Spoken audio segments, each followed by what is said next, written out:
প্রাচীনকালের এক ভয়ঙ্কর অত্যাচারী শাসকের নাম ছিল নমরুদ।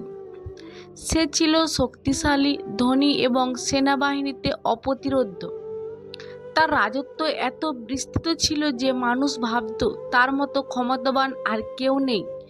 এই ক্ষমতায় একদিন তার অন্তরে এমন অহংকার জন্ম দিল যা তাকে আল্লাহর বিরুদ্ধে দাঁড় করিয়ে দিল। নমরুদ নিজেকে শুধু রাজা নয়, খোদা বলে দাবি করত। সে ঘোষণা করেছিল, আমি জীবন দিই, আমি মৃত্যু দিই। তার এই ভয়ঙ্কর কথায় সাধারণ মানুষ ভয়ে কাঁপত, কিন্তু সত্যবাদীরা জানত এ শুধু অহংকারের ভাষা। ঠিক সে সময় আল্লাহ পাঠালেন তার প্রিয় নবী হজরত ইব্রাহিম আলাইহিসসালামকে। ইব্রাহিম আলাইহিসসালাম মানুষকে এক আল্লাহর দাওয়াত দিতে শুরু করলেন। তিনি বললেন, আমার রব তিনি, যিনি সূর্যকে পূর্ব দিক থেকে উঠান। যদি তুমি সত্যিই খোদা হও তবে পশ্চিম দিক থেকে সূর্য উঠাও। এই কথায় নমরুদ স্তব্ধ হয়ে গেল। তার মুখে কোনো উত্তর রইল না, কিন্তু তার হৃদয়ে আগুন জ্বলে উঠল। সে সত্যকে মানল না, বরং প্রতিশোধের চিন্তায় ডুবে গেল। দিন দিন নমরুদের অহংকার আরো বেড়ে গেল। সে ভাবতে লাগলো, ইব্রাহিম যে আল্লাহর কথা বলে, সে আল্লাহ কোথায়? যদি তিনি সত্যি আকাশে থাকেন তবে আমি নিজেই আকাশে গিয়ে তার সাথে যুদ্ধ করব।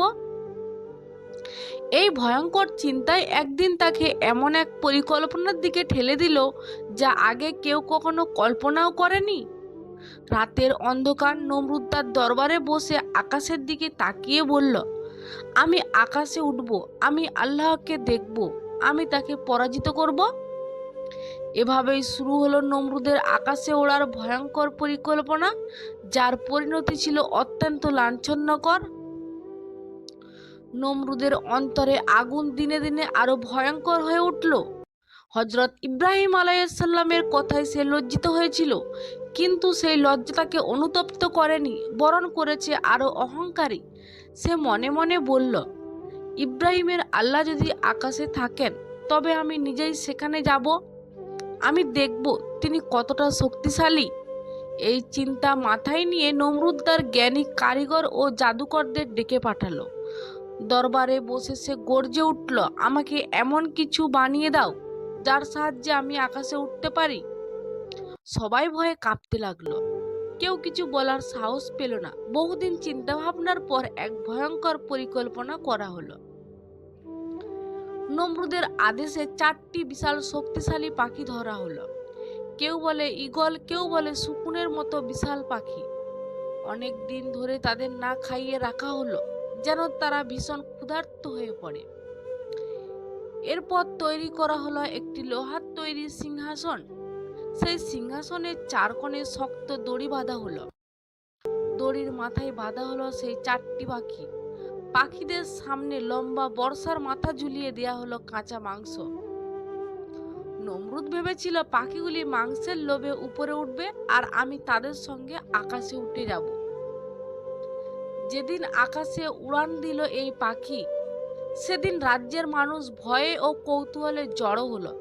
কেউ ভাবতো নমরুদ সত্যিই খোদা, কেউ আবার মনে মনে বলতো, এ অহংকারের শেষ কোথায়?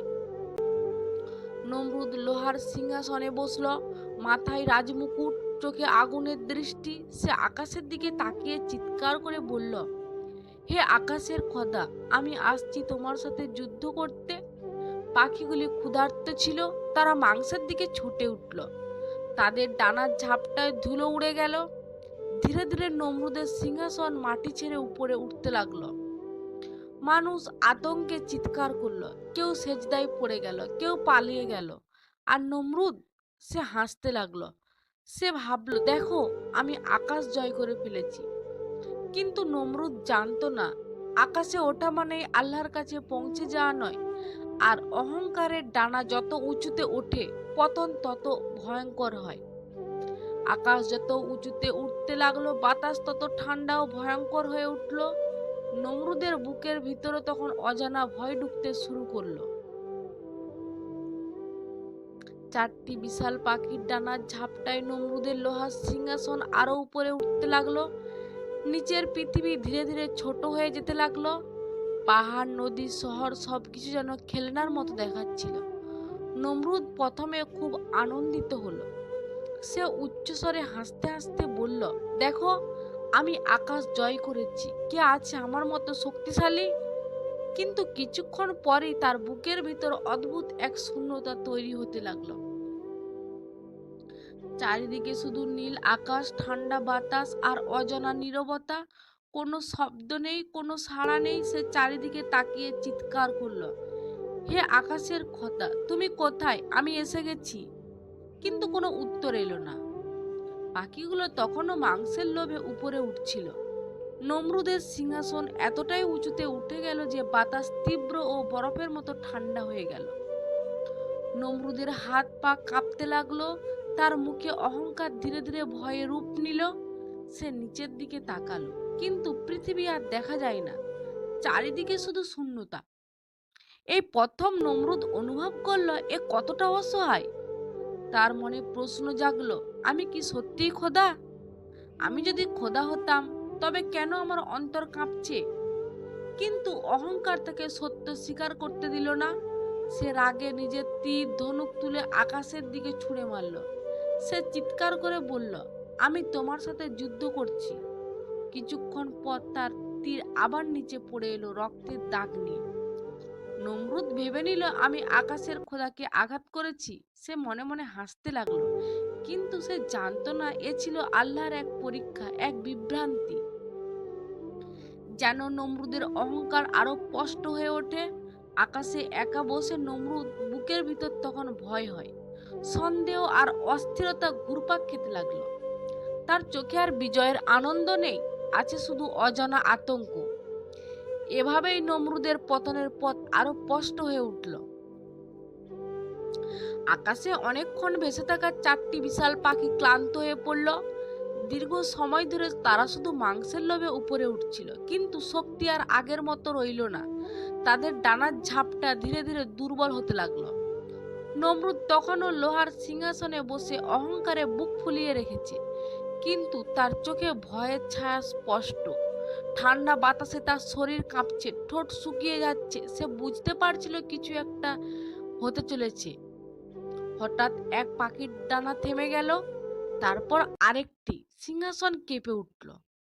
নমরুদ আতঙ্কে চিৎকার করে উঠল, ওরে, তোমরা থেমে গেল কেন? ওপরে ওঠো, আরো ওপরে। কিন্তু পাখিরা তখন আর শুনছে না। তারা ক্লান্ত, ক্ষুধার্ত ও দুর্বল।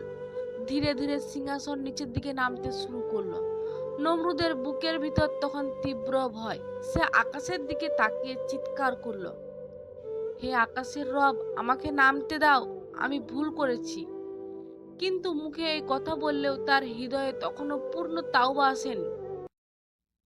অহংকার তাকে সত্য স্বীকার করতে দিল না। সিংহাসন আরো দ্রুত নিচে নামতে লাগলো। বাতাসের চাপ বেড়ে গেল। নমরুদ দুই হাতে সিংহাসন আঁকড়ে ধরল। তার রাজমুকুট খুলে উড়ে গেল। যে মুখে একদিন আমি খোদা বলেছিলে, সেই মুখ এখন শুধু ভয় আর লজ্জা। অবশেষে এক ভয়ঙ্কর শব্দের সিংহাসন মাটির আঁচড়ে পড়ল। ধুলোয় আকাশ ঢেকে গেল। লোকেরা দৌড়ে এলো। যে নমরুদকে তারা খোদা ভাবত, আজ থেকে দেখলো তাকে ভীত, অপমানিত ও অসহায় এক মানুষ হিসেবে। নমরুদ বেঁচে গেল, কিন্তু তার অহংকার ভাঙল না। আল্লাহ তাকে তখনও সময় দিলেন, কিন্তু সে সুযোগ গ্রহণ করলেন না। আর এ কারণেই তার জন্য অপেক্ষা করছিল আরো ভয়ঙ্কর শাস্তি। আকাশ থেকে পড়ে যাওয়ার পরও নমরুদ বেঁচেছিল। মানুষ ভাবছিল, দেখো, নমরুদ আবার বেঁচে গেল, নিশ্চয়ই সে সত্যি শক্তিশালী। কিন্তু তারা জানতো না, আল্লাহ যখন কাউকে শাস্তি দেন, তা সব সময় বজ্রপাত বা আগুন দিয়ে হয় না। কখনো কখনো আল্লাহ তার শক্তি দেখান সবচেয়ে ক্ষুদ্র সৃষ্টি দিয়ে। একদিন নমরুদ তার রাজপ্রাসাদে বসেছিল।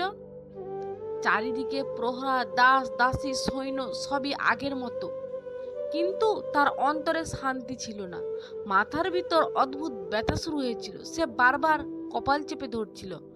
হঠাৎ আল্লাহর হুকুমে একটি ক্ষুদ্র মশা উড়ে এলো। নমরুদ সেটাকে তুচ্ছ মনে করলো। সে ভাবলো, একটা ছোট্ট পোকা, এর আবার কি শক্তি? কিন্তু সে মশাটি আল্লাহর পক্ষ থেকে পাঠানো সৈন্য ছিল। চোখের পলকে সেই মশাটি নমরুদের এক কানে ঢুকে পড়ল। নমরুদ চমকে উঠল। সে কান চেপে ধরলো, চিৎকার করলো, কিন্তু কিছুতেই সে যন্ত্রণা থামলো না। দিন যেতে লাগলো, রাত যেতে লাগলো, মশাটি তার কানের ভিতর থেকে নমরুদকে অসহ্য কষ্ট দিতে লাগলো। যে লোক একদিন বলেছিল আমি জীবন দিই, আমি মৃত্যু দিই, আজ সে নিজের যন্ত্রণাও থামাতে পারছে না। তার সৈন্যরা কিছুই করতে পারল না, তার ডাক্তাররা কিছুই বুঝতে পারল না। তার শক্তি, তার রাজত্ব সবই তখন মূল্যহীন। নমরুদ আর্তনাদ করে বলতো, আমার মাথা ভেঙে যাচ্ছে, আমাকে বাঁচাও। আল্লাহ দেখিয়ে দিলেন, যে আকাশে ওঠার দম্ভ করেছিল সে আজ একটি ক্ষুদ্র মশার কাছেই পরাজিত। এই ঘটনায় মানুষের জন্য শিক্ষা, আল্লাহর সামনে বড় বা ছোট বলে কিছুই নেই। যিনি অহংকার করে তাকে আল্লাহ তুচ্ছ জিনিস দিয়ে লাঞ্ছিত করেন। নমরুদের কানে ঢুকে পড়া সেই ক্ষুদ্র প্রাণীটি দিন দিন তার যন্ত্রণাকে আরো বাড়িয়ে দিল। সে আর আগের মতো রাজদরবারে বসতে পারত না। সিংহাসনে বসলে মাথা ঝিমঝিম করত, চোখে অন্ধকার নেমে আসতো।